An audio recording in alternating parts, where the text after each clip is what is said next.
also going to do spaghetti squash. And I'm going to cut this first, and we're going to seed it just so I can show you and get it in the oven, because this takes a little bit longer to deal with. Okay? Everybody loves pasta. Most people love pasta. However, carbs are horrible for everybody, according to every doctor in the world. Okay? They're bad for you if you eat 14 pounds of pasta a day every day of your life. Okay? If you reduce it down and you go in smaller quantities, it's not so bad. However, spaghetti squash is a great alternative because it looks like spaghetti and it gives you the same mouthfeel as spaghetti, but it's a squash, it's not the pasta and the starch. With our spaghetti squash, the first thing to do is take the top and the bottom off. Make it flat so you can cut it. Stand it up on its end, and then just cut straight down through it. The center of these is very similar to a pumpkin. Okay? So it's got its seeds through it. We basically just want to scrape down all the seeds and as much of the soft pulp as you can. And you'll feel the difference as you're scraping through it. It'll go from very soft to a more solid consistency.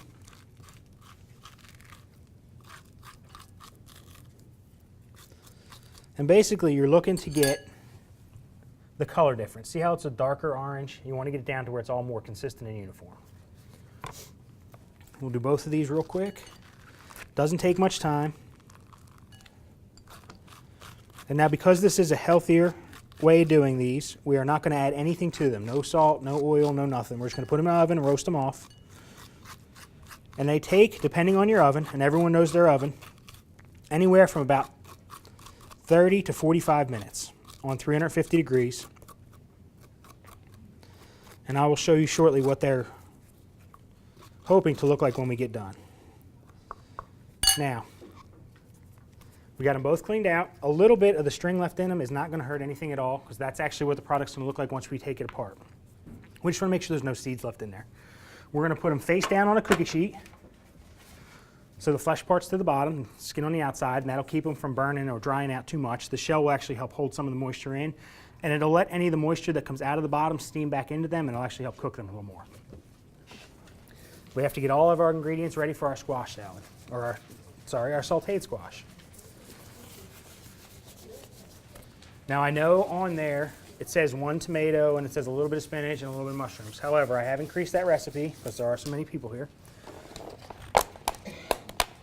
When I refer to a medium tomato, that's about what we're looking for. Okay? It's slightly larger than a Roma, but it's not a slicing tomato. If you have grape tomatoes at home, you're looking for about a half a cup once it's diced up. Okay? So if you have a different style, different flavor, that's fine. With your tomatoes, the easiest way to dice them, split them in half and remove that top wedge to get that stem out of there. And you want to make sure you cut down. If you can see through this, there's one white vein that runs down. You want to try and remove most of that. That will give you that same bitter flavor that's there. With your tomatoes, stand them up and make 3 cuts down. Now, if you try and leave this top on there and slice through it, unless you have a really sharp serrated knife, you're going to mash your tomatoes. So it's easier just to pull that first one off and slice through it on its own. Then the bottom ones. You want them to be relatively small diced. Same thing with our other half.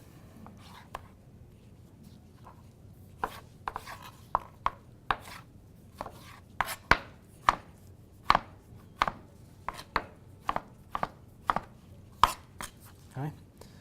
As they're going to cook, they're going to break down a little bit, but they're not going to cook very long, so they're not going to break down much. If you cut them much larger than this, as you cook them, it'll take them a lot longer, and there'll possibility that the outsides will burn before the centers get hot. And again, we're not looking to cook this for a very long period of time. It's just going to be a quick in the pan, add our ingredients. Once our mushrooms and our tomatoes start to warm up, we're going to add our spinach and our squash to that.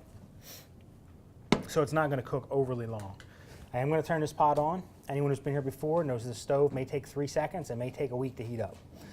So we're going to start it now and see what happens. See if I can't knock that off again. While that's working, we'll move to our spinach. Fans of spinach, Everybody? Nobody?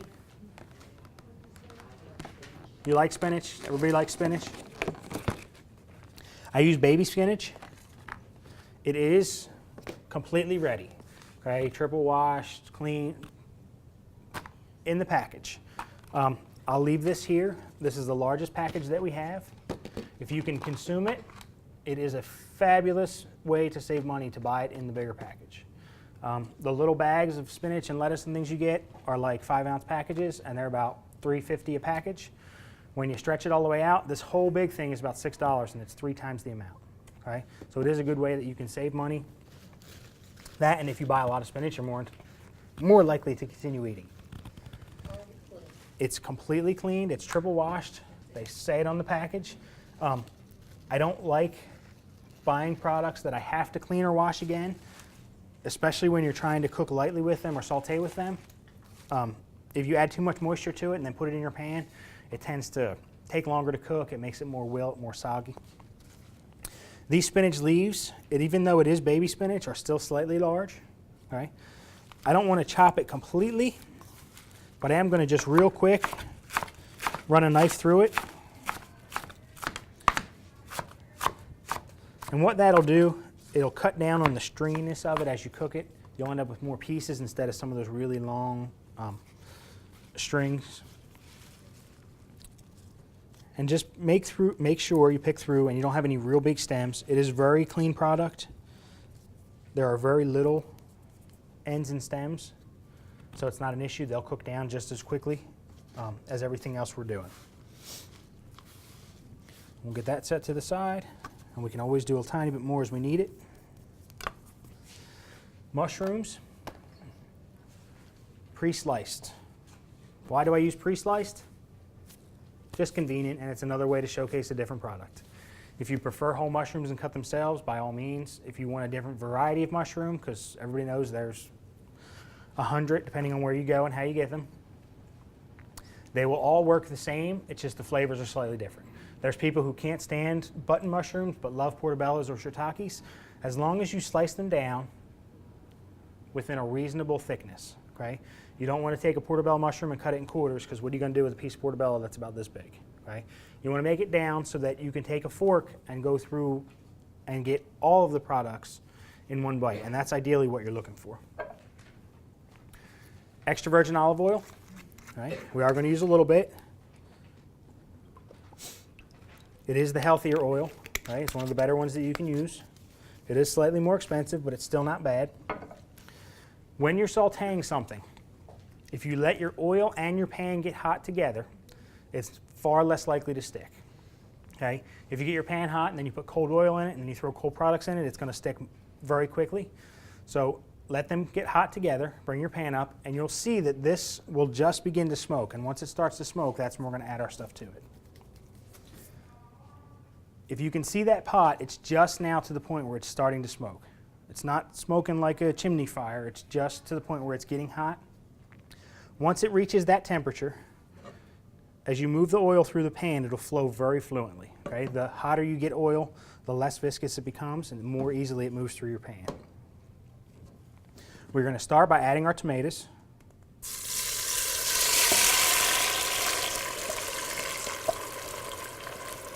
And our mushrooms.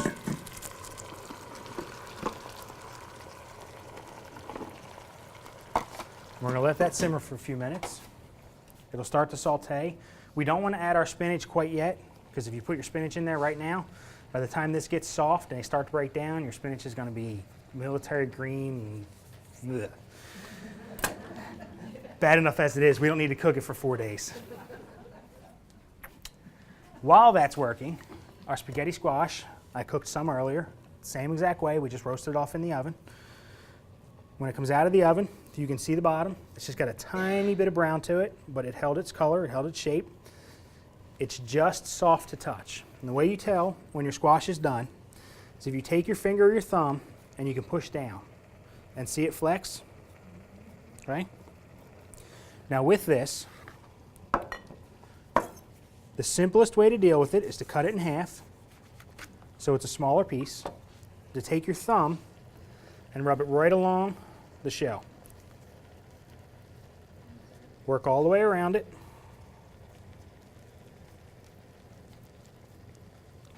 And it just scrapes right out. Now, if you were to try and peel this before you cooked it, I promise you, you would waste a whole lot more than that right there.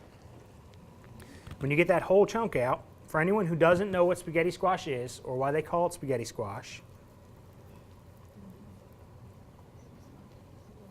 because it kind of looks like spaghetti, okay?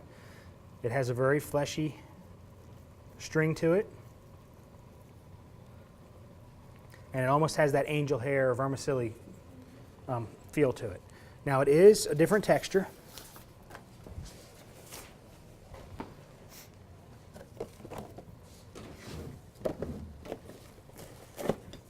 Than pasta, but overall it's a very similar consistency and it's a pretty good alternative.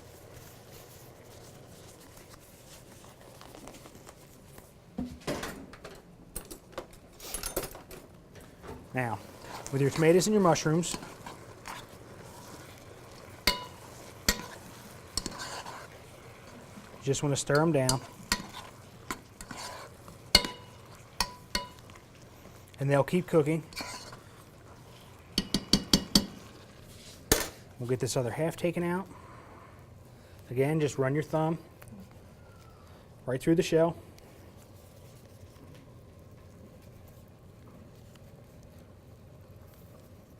And it slides right out. Now, if you don't want to go through the time of roasting these off, which, I mean, it is time consuming, it's about 35 or 40 minutes. You can take a glass pie pan or a baking dish. Get these ready the exact same way, cut the top off, cut them in half, pull the seeds out, and then lay it flat in your glass dish with about a ½ inch of water and put it in the microwave for between 5 and 7 minutes, depending on how strong your microwave is, and it will do the same thing. However, when you do that, you do lose some of the nutrients that are in it because you are microwaving it, and it's basically a rapid way of steaming it. The liquid is very good for you then afterwards, but it gets slightly softer. Okay? Baking it takes out a little bit of a little more time, but gives you a better product in the long run. That's starting to cook down. We can get rid of this. And it's now hot again, and you can see the tomatoes are starting to bubble and starting to boil. We are going to add our spinach to this, and we're going to do this pretty quickly because we almost want the spinach in there, but then we want the spaghetti squash to kind of cool it down just a touch so our spinach wilts but doesn't actually get too overdone. Now with this, I'm going to add it back in gently, just so I can make sure there's no real big clumps.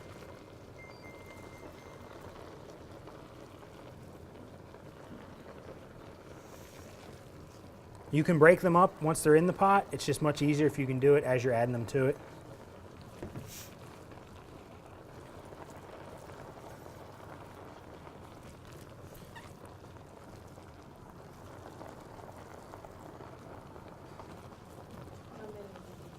This is 3. Okay. And again, it's just because of the crowd. I made sure I tripled it. But I'll let that other one continue roasting, and I'll pull it out when we're done, and I can actually split it down for you so you can see. It makes quite a bit out of one squash, and it is a side to this. If you're going to make it as something more, you may want to add a little bit more to it.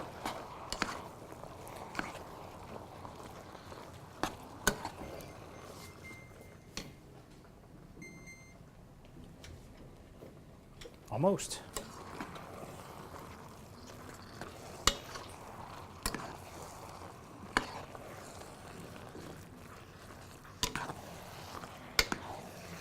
You can see you turn those tomatoes through it, and it kind of makes a little bit of a sauce on there.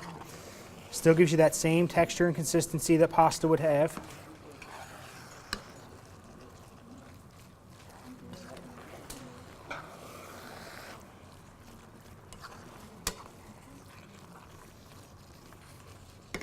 And all you're doing once you add that to it is basically heating it up. Okay? Once it gets hot, we can season it with our white pepper. What's the difference between black pepper and white pepper? Pretty much. They're actually the same. They're both the same, ideally, except white pepper is overground. It is almost the consistency of powdered sugar, whereas table ground pepper is much larger chunks. I like using the white pepper in this because it's not as noticeable. You don't end up with those big black specks. It kind of dissolves better.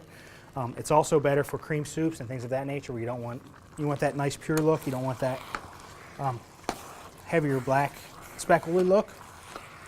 You just have to be careful with white pepper. It is a whole lot finer. It comes out a whole lot faster, and it takes a lot less to do the same thing.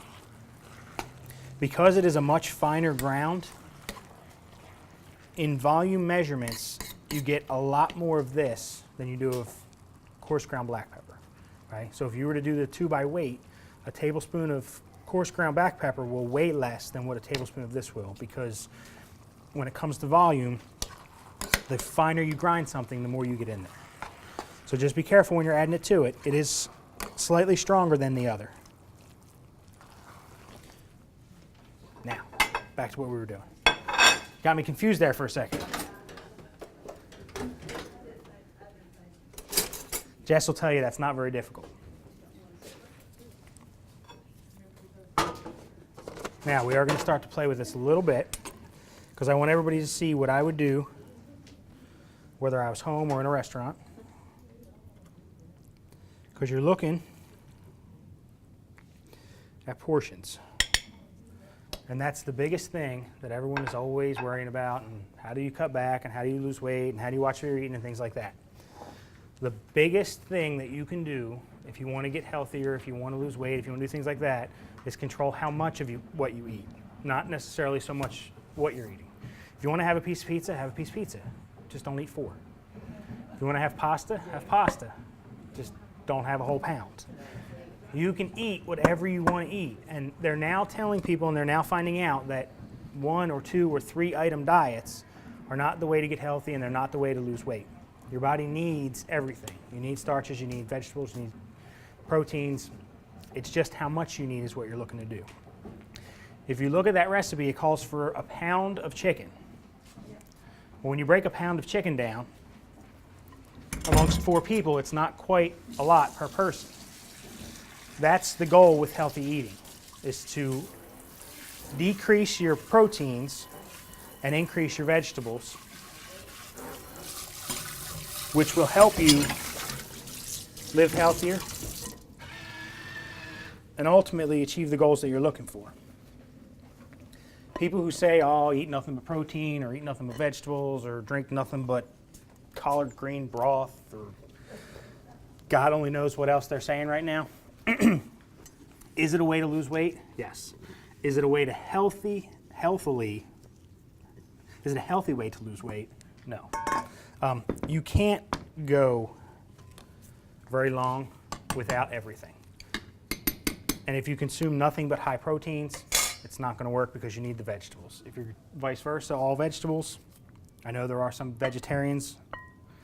However, they have to substitute with other things. And even people who are vegetarians have to have a lot of nuts, a lot of other beans and legumes to kind of supplement things like that. Now, if you just walked in and didn't see me do that, could that not almost pass for a bowl of pasta? Okay? Very simple, very quick. Like I said, we want to be able to make complete meals that are relatively healthy.